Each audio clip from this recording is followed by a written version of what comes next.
যা জিতু, ঠিক আছে? তাহলে জিতু আমি এসেছি, জিতু জিতু আমি এসেছি, কদ জিতু আমি এসেছি, মিনাস সুকি এইমাত্র, আমি এইমাত্র, কদ জিতু আমি এইমাত্র এসেছি, মিনাস সুক বাজার থেকে, আমি এইমাত্র বাজার থেকে এসেছি। তো এইভাবে নতুন নতুন করে বাক্য তৈরি করা। যদি আপনারা ওই অর্ডগুলো জানা থাকে, ওই অর্ডের মধ্যে থেকে এরকম সিগা তৈরি করতে হবে। যেমন যেহেতু অত আমি গিয়েছি, আমি এসেছি, এরকম হবে। তবে জাহাবা মানে যাওয়া, তাহলে কদ জাহাবতু আমি এইমাত্র গিয়েছি, ইলাল মসজিদি মসজিদের দিকে। এরকম ভাবে নতুন নতুন বাক্য আপনি ওইটার মাধ্যমে তৈরি করতে পারবেন। এবং সব থেকে বড় কথা হলো এই সিগাগুলো খেয়াল রাখা। আপনার এই ফালা ফালা ফালু, এই ফালা ফালা ফালুর ওজনগুলো ঠিক রাখা।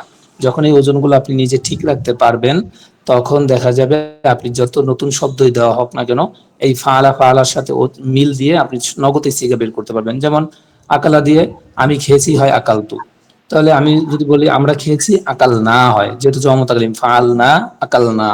এরকম ভাবে তোমরা সকল পুরুষ খেয়েছো, সকল পুরুষই কি পড়ছি, ফাল তুম পড়ছি, তাহলে আমি এটার সাথে মিলাবো আকাল তুম। এভাবে মিল দিতে হবে। সাথে সাথে মাথা ভিতরে আমার মানে এটা থাকতে হবে সবসময় যে আমি যে ফালা ফালা 14টা পড়েছি, এই 14টার সাথে যে কোনো শব্দ যেন দিলে আমি সেই শব্দটাকে এই 14টা শিখে আমি রূপান্তর, 14টা শব্দের জন্য আমি রূপান্তর করতে পারি। এরকম ভাবে আপনার একটা দক্ষতা থাকা, যেন মিনিটের সেকেন্ডের মধ্যে আপনার শব্দটা রূপান্তর করতে পারেন। এটা যখন আপনি পারবেন তখন আপনার জন্য সহজ হয়ে যাবে। আরবিতে কথা বলা সহজ, কারণ আরবিতে কথা বলার সময় তো আপনি করার তো সময় পাবেন না। বাংলাদেশে দ্রুত আমি কথা বলতেছি, আরবিতে এরকম দ্রুত কথা বলতে হবে। তো দ্রুত কথা বলতে গেলে অবশ্যই আপনার সিগাটাকে নগদে বানানো শিখতে হবে দ্রুত, যে আমি কি বলতে চাচ্ছি, সিগাটা কি হবে, কোন শব্দ থেকে আসবে, তারপরে আমি কি আরো সাথে যে শব্দগুলো যোগ করছি শব্দগুলো আরবি কি, এরকম যখন আপনার মাথার ভিতরে থাকবে তখন আপনি বানাতে পারবেন। তো যাই হোক, আমাদের গত ক্লাসে আমি বারবার বলেছিলাম, ঈদের আগেও বলেছি, এখনো বলতেছি, যাদের এই গর্দান একদম প্রথম চারটা অর্থাৎ মাজি মুতলাক মারুফের প্রথম চারটা যার এখনো মুখস্থ হয়নি, সে কিন্তু সামনে তার জন্য পাহাড় সমান বোঝা হয়ে যাবে, পাহাড় সমান বোঝা হয়ে যাবে। তখন আপনি সামনে লড়তে চড়তেও পারবেন না, এমন অবস্থা হয়ে যাবে। তো এই চারটা যার শেখা হয়ে গেছে, একদম মুখে ইজি হয়ে গেছে, আমি মনে করব আলহামদুলিল্লাহ, তার বাকিগুলো নিয়ে আর কোনো টেনশন থাকবে না, শুধু মাঝি ইস্তেমরারই ব্যতীত। মাঝি 6 প্রকারের 1 প্রকার বাদ দিলে বাকি 5টা প্রকার, পাঁচ চারি পাঁচা 20 অর্থাৎ 20টা, বাকি যে 20টা গর্দা আসবে, বহস আসবে, সেই 20টা বহস নিয়ে কারো কোনো চিন্তা থাকবে না। কারণ সেই ফালা ফালা ফালাই থাকবে, ফুইলা ফুইলা ফুইলাই থাকবে, তারপরে মা ফাআলা মা ফুইলা এগুলোই থাকবে। খালি শুরুতে কি ব্যবহার হবে, কদ ব্যবহার হবে, অথবা কানা ব্যবহার হবে, অথবা লাইতামা ব্যবহার হবে, অথবা লা আল্লামা ব্যবহার লা হবে। আল্লামা। হ্যাঁ, হুম। এই কয়টাই ব্যবহার হবে শুধু, এইগুলো দিয়েই হবে। পার্থক্য একটু আছে, সেটা কি কানা, যেমন ফালা ফালা ফালু এরকম ভাবে 14টা হয়, কানাটাও 14টা হবে, গর্দন হবে, শুধু সব জায়গায় কানা কানা হবে না, কানাটারও পরিবর্তন হবে। কানা কানা জি। কানু কানাত, কানাতা কুমতা, এই যে আসবে সামনে, ওগুলো নিয়ে এখন কুন্না, হ্যাঁ কানাত কানাত কুন্না চারটা কুমতা, কোনটা বললেন? কুন্না কুমতা এগুলো আসবে। হ্যাঁ, আমি এটা এখন পরে বলবো, এটা মাঝি বাইদ। না না না, চারটা বললেন যে একদম প্রথমে কোনটা? ওই যে ইসবাত ফেলে মাঝি মুতলাক মারুফ, ইসবাত ফেলে মাঝি মুতলাক মাজহুল, অর্থাৎ ফাআলা ফাআলা এই গর্দানটা। এরপর 2 নম্বরটা ছিল ফুইলা ফুইলা ফুইলু ফুইলাত এই গর্দানটা। এরপর ও ছিল আচ্ছা আচ্ছা আচ্ছা। মা ফাআলা মা ফাআলা মা ফালু এটা। এরপর মা ফুইলা মা ফুইলা মা ফুইলা মা ফুইলু এটা। এই চারটা যদি আপনার পুরো ইজিলি মুখস্থ থাকে, এখন এই শুরুতে শুধু কদ লাগান, কদ দিয়ে এরকম চারটা গর্দান দেন, কদ ফাআলা কদ ফাআলা কদ ফালু, এবার লাগান কদ ফুইলা কদ ফুইলা কদ ফুইলু, এবার লাগান কদ মা ফুআলা কদ মা ফাআলা কদ মা ফাআলু, এরপর লাগান কদ মা ফুইলা কদ মা ফুইলা কদ মা ফুইলু, এই কদ লাগাইলেন। এরপরে আসবে কানা, কানাটা একটু কানা কানা, আগে কানার গর্দান শিখলে বেশি সময় লাগবে না, কানার গর্দানটা সহজ, কানার গর্দান নিয়ে ঝামেলা নাই, খালি একটু টিপসটা ধরে নিতে পারলেই হবে। তো গত ক্লাসে আমাদের পড়া ছিল, আমি সেই পিছের পড়াই আবারও পড়াইছিলাম বলতে, ওই যে বহস ইসবাত ফেলে মাঝি মতলক মারুফের 4 প্রকার, 4 প্রকার বলছিলাম যে মাঝি মোট 6 প্রকার। আমার স্ক্রিনটা ফলো করেন সবাই, আমি পিছের পড়া থেকে একটু টান দিয়ে যাচ্ছি। যে আমি বলছিলাম মাঝি মোট 6 প্রকার, মাঝি মোট 6 প্রকার। এই যে স্ক্রিনটা খেয়াল করবেন, মাঝি মোট 6 প্রকার। এখানে 1 নম্বর ছিল মাঝি মুতলাক, মাঝি করিব, মাঝি বাইদ, মাঝি ইস্তিমরারি, মাঝি ইহতিমালি, মাঝি তামান্নি। এই যে 6 প্রকারের মধ্যে থেকে প্রথম প্রকারটা আমরা সেই ঈদের আগে পড়ছিলাম, এখন পর্যন্ত আমাদের সেই একটা প্রকারই আলোচনা চলতেছে। এই যে প্রথম প্রকারটা মাজি মতলক অর্থাৎ সাধারণ অতীতকাল ফাআলা, এই প্রকারটা আমরা এতদিন যাবত পড়ছি। তারপর আমি আবারও বলতেছি, একটু খেয়াল করবেন। এই যে এটাকে বলা হয় এই প্রথম প্রকার মাজি মতলক মারুফ অর্থাৎ সাধারণ অতীতকাল হবে। চারটে হেডিং বের হবে, একটা থেকে চারটে হেডলাইন বের হবে। তার মধ্যে এই যে প্রথম হেডলাইনটা সেটা হলো বহস ইসবাত ফেলে মাজি মতলক মারুফ। বহস মানে আলোচনা, ইসবাত মানে হ্যাবাচক, ফেল মানে ক্রিয়া, মাজি মানে অতীতকাল, মতলক মানে সাধারণ, মারুফ মানে যার কি আছে ফাইল জানা থাকে। এই কথাকে একসাথে বলা হয় বহস ইসবাত ফেলে মাজি মতলক মারুফ। বহস মাজি, বহস ইসবাত ফেলে মাজি মতলক মারুফ, এটার হেডলাইন। এই একটা হেডলাইন, এই হেডলাইনের অধীনে কতগুলো শব্দ আছে? 14টা শব্দ আছে। এই যে ফাআলা, ফাআলা, ফাআলু, ফাআলাত, ফাআলাতা, ফাআলনা, ফাআলতা, ফাআলতুমা, ফাআলতুম, ফাআলতি, ফাআলতুমা, ফাআলতুন্না, ফাআলতু, ফাআলনা। এই 14টা সিগা, এই 14টা শব্দ, 14টা সিগা নাম মুখস্থ করতে আপনাদেরকে দেওয়া হয়েছিল অনেক আগে, ঈদের আগে। তো এগুলো নিয়ে আমি মনে করি এখন এত আলোচনা করার কোনো প্রয়োজন নেই। তারপরে একটু ধরেই দিয়ে যাচ্ছি। এইগুলো প্রথম হেডলাইনটা। এরপরে ওইটারই ওই যে প্রথম প্রকার অর্থাৎ সাধারণ অতীতকালের দ্বিতীয় হেডলাইনটা, কারণ একটা থেকে চারটে হেডলাইন বের হবে, তার একটা গেছে মাত্র। তারপর 2 নম্বরটা বের হয়েছে। 2 নম্বরটা কি? বহস ইসবাত ফিলে মাজি মতলক মাজহুল। আগে ছিল মারুফ, এখন হলো মাজহুল, শুধু শেষের অক্ষরটা পরিবর্তন, শেষের শব্দটা। আগেটা ছিল মারুফ আর এখন হলো মাজহুল। মাজহুল মানে যার কর্তা জানা থাকে না, যে কাজটা কে করেছে সেটা জানা থাকবে না, সেটা হলো মাজহুল।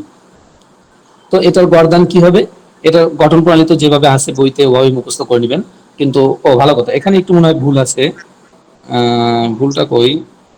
মাঝি মতলক, আচ্ছা ও সেটা সামনে আসবে, ওটা এখন না, এই পরে একটু ভুল আছে, ওটা পরে ধরে দিব। আচ্ছা দেখেন, তো এটার অধীনে অর্থাৎ দ্বিতীয় হেডলাইনের অধীনে যে সিগাগুলো, যে শব্দগুলো থাকবে সেটা হলো ফইলা। আগেটা ছিল ফাআলা, এটা হলো ফইলা। অর্থাৎ প্রথম অক্ষরে পেশ, দ্বিতীয় অক্ষরে জের, শেষ অক্ষরে জবর। এইভাবে দিয়ে গর্দান টানতে হবে। ফইলা, ফইলা, ফইলু, ফইলাত, ফইলাতা, ফইলনা, ফইলতা, ফইলতুমা, ফইলতুম, ফইলতি। অর্থের মধ্যে পার্থক্য কি? অর্থের মধ্যে পার্থক্য হলো সে একজন পুরস্কৃত হলো, অর্থাৎ যেমন বলতে পারি সে সাহায্যকৃত হলো, অর্থাৎ তাকে একজন ব্যক্তিকে সাহায্য করা হয়েছে। তো যে সাহায্য পেয়েছে সে কি হলো? সাহায্য প্রাপ্ত হলো। অথবা একজন মার খেয়েছে, তো মার খেলে তাকে অন্য একজন মেরেছে, কিন্তু কে মেরেছে সেটা জানা নাই, কিন্তু সে মার খেয়েছে এটা হলো জানা গেছে যে সে মার খেয়েছে, অর্থাৎ সে প্রহার কৃত হলো। এই অর্থের ভিতরে কৃত, প্রাপ্ত এরকম হবে, অথবা তাকে মারা হয়েছে এরকম অর্থ উঠবে। এইগুলো দুইটা হেডলাইন অর্থাৎ হ্যাঁ বাচকের। এখন হলো দ্বিতীয় দুইটা হেডলাইন হবে না বাচকের। আগের মতোই থাকবে, আগের দুইটা ছিল হ্যাঁ বাচক, এই দুটো হলো না বাচক। অর্থাৎ বহস নফি ফেলে মাজি মতলব মারুফ, নফি মানে না বাচক। এটা তৃতীয় হেডলাইন। ওই যে সাধারণ অতীতকাল একটারই চারটা হেডলাইন বের হবে, তার মধ্যে 3 নম্বরটা হলো এটা। এটা এটার অধীনে 14টা সিগা থাকবে। সেই 14টা সিগা হলো এই যে শুরুতে শুধু মা থাকবে, মা দ্বারা না বুঝানো হয়, মা দ্বারা না বুঝানো হয়। ফেলে মাজি এর, আমরা যখন মাজি আলোচনা শুরু করছি, মাজিতে নফি বোঝানোর জন্য মা ব্যবহার হয়, আর মুজারিতে নফি বোঝানোর জন্য লা ব্যবহার হবে। সেটা এখন আমাদের এখানে আলোচনা না, ওটা পরে বলবো। তারপর একটু টাচ দিয়ে গেলাম যে মাজির মধ্যে নফি বোঝানোর জন্য, নাবাচক বোঝানোর জন্য মা ব্যবহার হবে, আর মুজারের মধ্যে নফি বোঝানোর জন্য অর্থাৎ নাবাচক বোঝানোর জন্য লা, লামালিফ যোগ লা ব্যবহার হবে, ওটা আসবে সামনে। তো দেখেন সে আগের মতো সে ফাআলা ফাআলাই ছিল, ফাআলা শুধু শুধু একটা মা যোগ করতেই হবে, যে মা ফাআলা, মা ফাআলা, মা ফাআলু। জীবনে মারে কোনোদিন মা যদি কেউ না ডেকে থাকেন এখন ডাকতে থাকবেন। আম্মু তো বলেন আপনারা সবাই, আমরা তো আধুনিক না, যখন আম্মু বলি না, আমরা মাই বলি। তো আপনারা যারা মা বলেন না এখন থেকে মা মা বলে ডাকতে থাকবেন। মা ফাআলা, মা ফাআলা, মা ফাআলু। এই যে মা বলবে শুধু শুধু, শুরুতে মা, আগে ফাআলা ফাআলা, সেই 14টা ঠিকই থাকবে, শুধু শুধু মা যোগ হবে, করেছে। আর এখানে হবে সে একজন পুরুষ করে নি, না বুঝাইছে যে সে করে নি, এতটুকু পার্থক্য, আর কিছু না। এইগুলো 3টা হেডলাইন, সাধারণ অতীতকাল 1 নম্বরে 3টা হেডলাইন গেল। এখন 4 নম্বর হেডলাইনটা, অর্থাৎ একটা মাঝি 6 প্রকারের প্রথম প্রকারের থেকে 4টে হেডলাইন বের হবে, দ্বিতীয় প্রকার থেকেও 4টে হেডলাইন বের হবে, তৃতীয় নম্বর থেকেও 4টা, প্রত্যেকটা থেকে 4টা বের হবে। তো আমরা প্রথমটার আলোচনা করতেছি, প্রথমটা থেকে 3টে হেডলাইন শেষ হলো। এই যে চতুর্থ নম্বরটা, চতুর্থ নম্বরটা কি? বহস নফি ফেলে মাঝি মতলব মাজহুল। আগের মতোই থাকবে, খালি আগেটা ছিল নফি মার, ওই নফি মারুফ ছিল, নফি ফেলে মাঝি মতলব মারুফ ছিল, এটা হলো নফি ফেলে মাঝি মতলব মাজহুল, অর্থাৎ যার কর্তা জানা নেই। ওই যে ফইলা পড়ছিলেন, সেই ফইলা শুধু শুধু মা লাগালেই হয়ে যাবে। মা ফুইলা, আগে ছিল ফুইলা ফুইলা, ফুইলু, ফুইলাত, ফুইলাতা, ফুইলনা, এর সাথে শুধু মা যোগ করলেই হয়ে যাবে মা ফুইলা। অর্থ কি হলো? সে একজন পুরস্কৃত হলো না। যেমন বলতে মা নুসিরা, সে একজন পুরুষ সাহায্য প্রাপ্ত হলো না। মা দুরিবা, সে একজন পুরুষ প্রহারকৃত হলো না। মা সুমিয়া, সে একজন পুরুষ শ্রবণকৃত হলো না। এরকম বলতে পারি। তারপরে কি বলতে পারি? মা উকিলা, সে একজন পুরুষ ভক্ষণকৃত হলো না। মানে সে একজন পুরুষ খায়নি আর কি, সে একজন পুরুষকে খাওয়ানো হয়নি। তা মা উকিলা, সে একজন পুরুষ ভক্ষণকৃত হয়নি, হলো না, এরকম ভাবে। তো বাংলা আপনারা আমার থেকে ভালো পারেন, যে কোথায় কোন বাংলাটা কিভাবে ব্যবহার হয়, সাহিত্য চর্চা করবেন, তাহলে আরো ভালো পারবেন। তো দেখেন, এইভাবে নিজেরা আস্তে আস্তে করে এই যে 4টা হেডলাইন, আমরা মাঝির কয়টা প্রকার ছিল? 6টা প্রকার ছিল। 6টা প্রকারের মধ্যে থেকে প্রথম প্রকারের অধীনে কয়টা হেডলাইন গেল? 4টা হেডলাইন গেল। এই 4টা হেডলাইন যদি কারো ভালো করে মুখস্থ থাকে, বাকিগুলো মাঝি যে আরো 5টা আছে তার মধ্যে থেকে একটা বাদ দিলে থাকে আরো 4টা। সেই 4টা মুখস্থ করার ক্ষেত্রে আলহামদুলিল্লাহ ইনশাআল্লাহ যে কারো একটু মাত্র বাদবে না, একদম দ্রুত মুখস্থ করতে পারবেন, দ্রুত মুখস্থ করতে পারবেন। তো এই পিছিয়ে পড়াটা আমি একটু টান দিয়ে গেলাম। এখন গত ক্লাসে যে পড়াটা দিয়েছিলাম আপনাদেরকে মুখস্থ করার জন্য, সেটা হলো ওই যে মাঝি 6 প্রকার আমি একটু আগে বলে আসলাম। মাঝি মুতলাক, মাঝি করিব, মাঝি বাঈদ, মাঝি ইস্তিমরারি, মাঝি ইহতিমালি, মাঝি তামান্নাই। এটা সংক্ষিপ্ত একটি পরিচয় এখানে দেওয়া হয়েছে। অর্থাৎ মাঝি মুতলাক কাকে বলে, মাঝি করিব কাকে বলে, মাঝি বাঈদ কাকে বলে, মাঝি ইস্তিমরারি কাকে বলে, মাঝি ইহতিমালি কাকে বলে, মাঝি তামান্নাই কাকে বলে, এর একটা সংক্ষিপ্ত পরিচয় এখানে দিয়েছে। বইতে যেভাবে আছে আপনারা এইভাবেই পড়ে নেবেন। বইতে যেখানে এইভাবে আছে এইভাবে পড়েন। গত ক্লাসে বলে দিয়েছিলাম, তারপরে আপনারা, এখন আর বললে অনেক সময় চলে যাবে, তো আপনারা এখান থেকে যেভাবে লেখা আছে বইয়ের মধ্যে এই পড়াটা ঠিক এইভাবেই এখানে সংক্ষিপ্ত পরিচয়টা মুখস্থ করে নেবেন। কারণ মাঝি মুতলাক মানে কি আপনি নাও জানতে পারেন, তো আপনার জানা থাকা দরকার যে মাঝি মুতলাক মানে অতীতকাল, সাধারণ অতীতকাল। মাঝি করিব মানে কি নিকটবর্তী অতীতকাল। মাঝি বাইদ মানে কি দূরবর্তী অতীতকাল। মাঝি ইস্তেমরারি মানে কি চলমান অতীতকাল, যেটা ব্যাপক সময় নিয়ে চলতেছে। তারপরে মাঝি ইহতেমালি মানে কি, যেটা সন্দেহসূচক অতীতকাল। মাঝি তামান্নাই কি আকাঙ্ক্ষা, আফসোস, আক্ষেপ বুঝায় এমন অতীতকাল। এই সংজ্ঞাগুলো এখান থেকে দেখে নেবেন।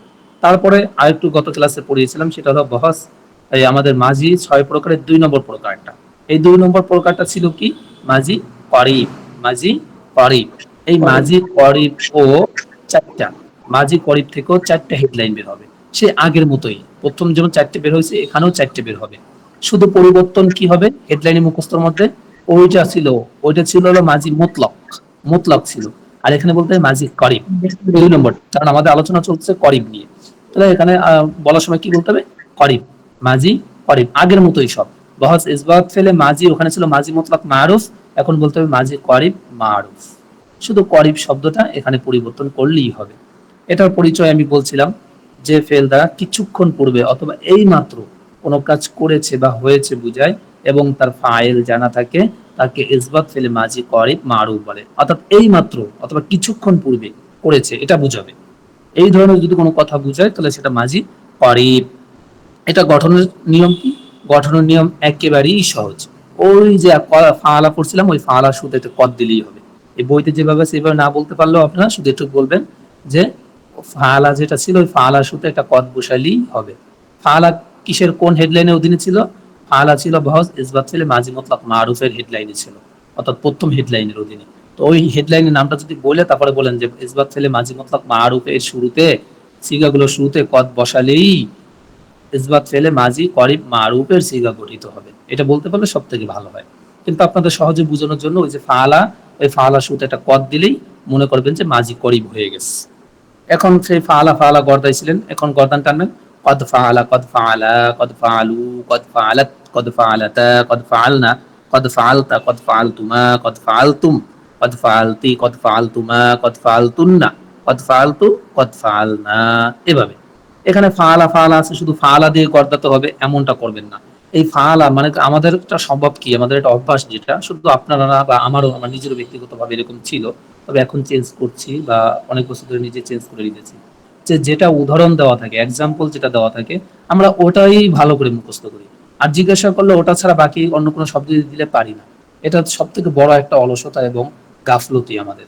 আমাদের উচিত যেটা এক্সাম্পল দেওয়া আছে এটা যখন হয়ে যায় তখন অন্য শব্দ দিয়ে এরকম ভাবে ট্রাই করা, যাতে করে এই সমস্যাটা তৈরি না হয়, যে এক্সাম্পলের মধ্যে যে শব্দটা ব্যবহার করা হয়েছে শুধু আমি ওইটাই পারবো আর বাকিগুলো পারবো না, এমনটা যেন না হয়। এক্সাম্পলের যে শব্দটা আছে, উদাহরণের যে শব্দটা আছে, এই শব্দটা আমি সর্বোচ্চ একবার দুইবার করে মুখস্থ করে নিব। মুখস্থ যখন হয়ে যাবে এই শব্দটা আমি ভুলেও ব্যবহার করবো না আর। আমি নতুন নতুন নিউ নিউ শব্দ নিব। তো নতুন শব্দ কোথায় পাবো? আমি যে ওই যে পিডিএফটা দিয়েছিলাম ওই পিডিএফ থেকে আপনাদের নতুন নতুন শব্দ নিতে হবে। প্রত্যেকটা দেখেন হাজার হাজার শব্দ ওখানে, ওখান থেকে নতুন নতুন শব্দ নিয়ে আপনি নতুন নতুন করে টান দেন, তখন দেখেন কত শব্দ আপনার মুখস্থ হয়ে যাচ্ছে। এই জন্য এই যে কদ ফাআলা আছে, এই ফাআলা দিয়ে বলা যাবে না, নাসারা দিয়ে বলেন। কদ নাসারা, কদ নাসারা, কদ নাসারু, কদ নাসারাত, এভাবে বলতে হবে। অর্থের মধ্যে পার্থক্য কি? অর্থের মধ্যে পার্থক্য হবে সে একজন পুরুষ এই মাত্র করেছে, অর্থ বলতে হবে এই মাত্র করেছে, অর্থাৎ আপনি একটু আগে খেয়েছেন বা একটু আগে ক্লাসে জয়েন হয়েছেন। এই যে একটু আগে বা এই মাত্র, এইগুলো বোঝানোর জন্য এই মাঝি করিব ব্যবহার হবে। আমরা এই কথা বলি, এই জাতীয় বলি যে সে গিয়েছে, সে কি সে কি বের হয়েছে, বাসায় এসে বলতেছে, মনে করেন আপনার আব্বু, আপনার আম্মু আপনার আব্বুর কথা বলতেছে, তোমার আব্বু কি বের হয়েছে? আপনি বললেন যে হ্যাঁ এই মাত্র তো আব্বু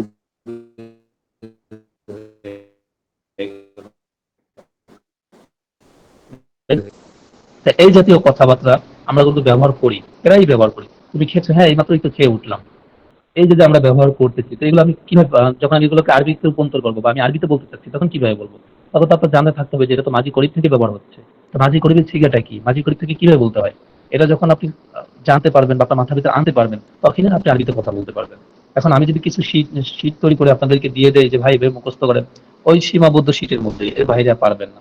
কিন্তু এখন যে আপনাদেরকে টেকনিকটা শিখাচ্ছি, এই টেকনিকটাতে কাজে রাখেন, একটু কষ্ট হবে ভাই, একটা ভাষা আয়ত্ত করা এত সহজ না, একটু কষ্ট হবে, জানি কষ্ট হয় বা আমারও হয়েছিল, আপনাদেরও হবে। তখন তো হাল তো ছাড়া যাবে না। আপনি যদি, আপনাকে যদি সেই সাগরের মাঝে একটা পাল ধরা নৌকা দিয়ে আপনাকে যদি ছেড়ে দেওয়া হয়, আর পালে মনে করেন যে বাতাস বাড়তেছে সাগরের মাঝে, এখন মনে করেন আপনি সেই পাল ধরে রাখতে পারতেছেন না, এখন কষ্ট করে, মানে কষ্ট হলেও আপনার ধরে রাখতে হবে, কারণ এখানে আপনার জীবন বাঁচার মরার চলে আসে, প্রশ্ন চলে আসে। আপনি পালটা ছেড়ে দিলে নৌকাটা জায়গায় ঘুরলে খেয়ে ডুবে যাবে, কিন্তু আপনার জীবন গেলেও আপনার যতই কষ্ট ধরে রাখতে হবে। ঠিক এরকমই বিষয়টা এখানেও, আপনি শিখতে চাচ্ছেন, শিখতে হলে অবশ্যই আপনাকে কষ্ট অবশ্যই করতে হবে, কারণ আগ্রহ এমন একটা জিনিস, যে আগ্রহটাকে ধরে রাখতে পারে সে জীবনে সফল কাম হয়। সফলতার মুখ সেই দেখে যে তার আগ্রহটাকে ধরে রাখতে পারে শেষ পর্যন্ত। তো এই যে দেখেন আমি বললাম, এই যে যেখানে শুধু ফাল আছে, ফালা দিয়ে বললে হবে না। এই ফালার শুরুতে বিভিন্ন, এই ফালার পরিবর্তে বিভিন্ন শব্দ ব্যবহার করতে হবে।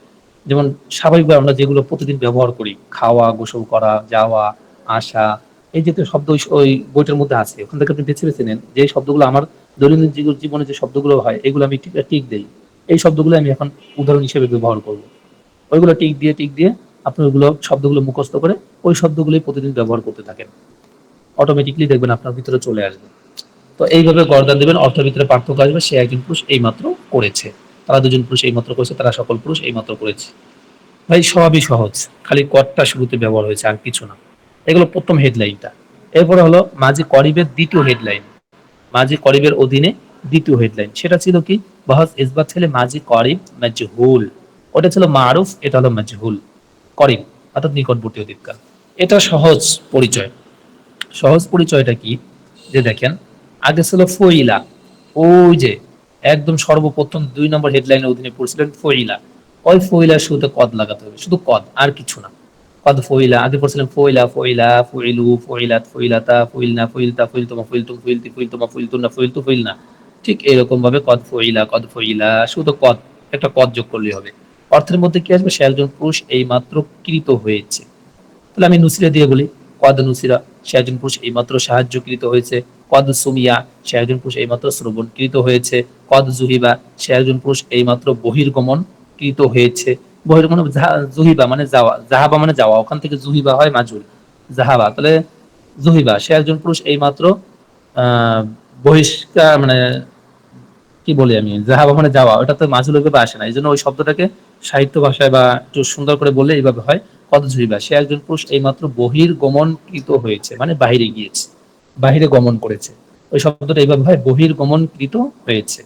এরকম ভাবে আপনি শব্দ বানিয়ে নেবেন, বাংলা আসলে যে যেভাবে পারেন ওইভাবেই, কারণ বাংলা শব্দ আমরা বাংলা তো পড়ছি, যে সাহিত্য ভাষায় আসলে কিভাবে বলতে হয় ওইভাবে বলে নেবেন। তারপরে কি বলতে পারেন?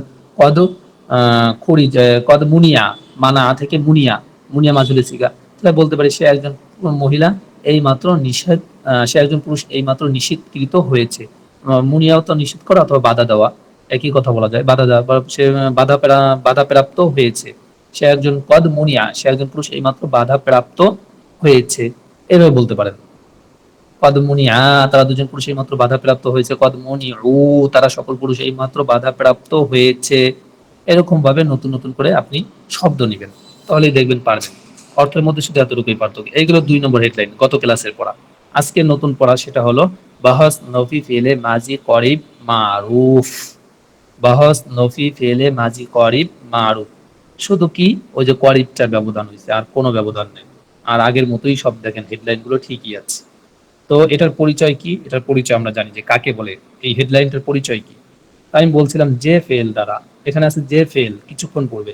আমি বলছিলাম এভাবে বলবেন যে ফেল দ্বারা, তাহলে সুন্দর মানে মিলাইতে সহজ হয়। তো যে ফেল দ্বারা কিছুক্ষণ পূর্বে বা এই মাত্র কোনো কাজ করেনি বা হয়নি বুঝায়, এবং তার ফাইল জানা থাক